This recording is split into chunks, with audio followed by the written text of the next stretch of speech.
Hello, welcome back to Cam's Classics. Today I am on my own, so I'll be the mechanic and the camera guy, so we'll see how it goes.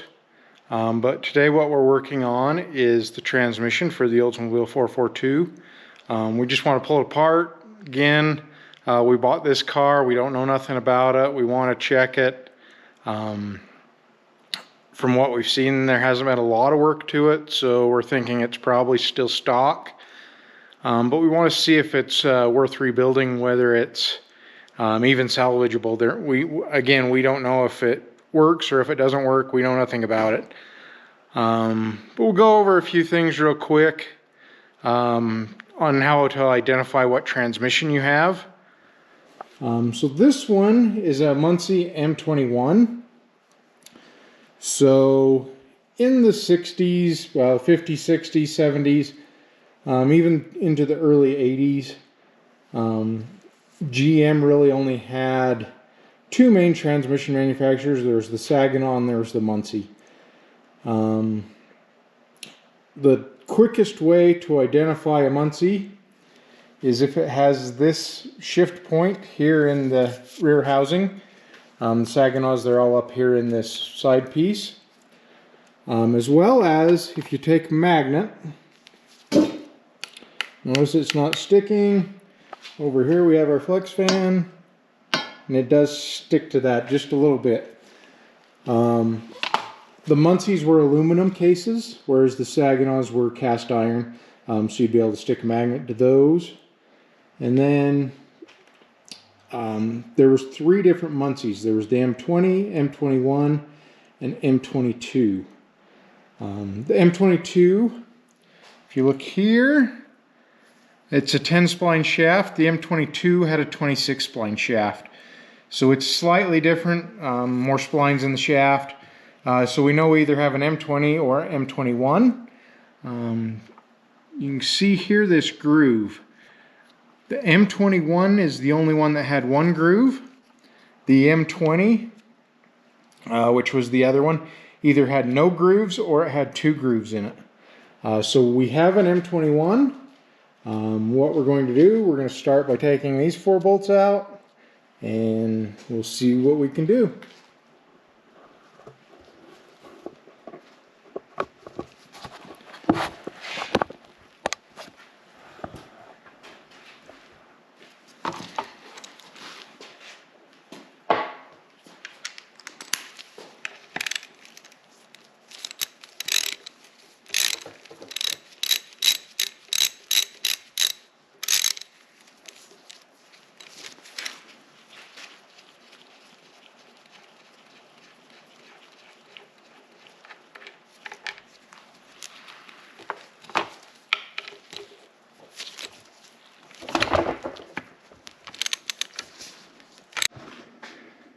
Okay, so as you can see, we got that part off.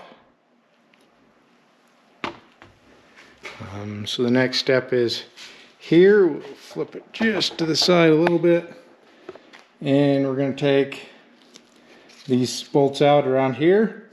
That's where our shift forks are. That'll give us access to see if the gears are good, see how it looks inside.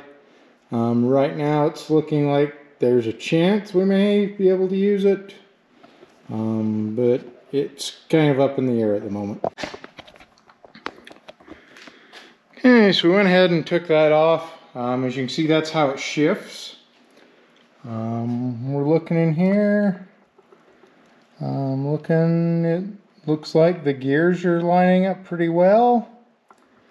Don't see any missing teeth, no major cracks or missing teeth in it. So we'll continue turning it apart. That got us the basics. We're going to start back here now, tear off the tail shaft housing, and we'll see what we get at that point. Okay, so we got the tail housing off. You can see the reverse gears the edges of it are wiped out. Same on this one. So we're going to turn it over to Dad to make the call. We have a couple options. We can rebuild this one. It probably will be okay. We'll just have to get new reverse gears, then the wear parts for it, which we were going to do the wear parts anyway. So it'd just be the reverse gear that we'd have to get. The other gears look like they're in good shape. Didn't see any metal shavings. On the reverse there was one chunk that was still kind of hanging on, hadn't fallen off yet. So yeah, it's probably can be rebuilt. The decision's going to be, is it worth it? We can rebuild it if it's, the question is it worth it? So I have the same transmission in my 68 Firebird. I'm wanting actually to swap to a 5-speed. I was going to do that in the next 2-3 years, but we may have to step that up. So it's completely rebuilt. It's maybe got 1,000 miles on it. So it's good, ready to go. We can just pull it out, pop it in, and away we go. But we'll have to speed up putting the 5-speed in the Firebird. Kind of wanted to hold off on that till we did the rear end, but we can go ahead and do that and then do the rear end at a later date. I was just going to do those together, just because, as I said, it's got the 7.5 10 bolt in it. I was going to put a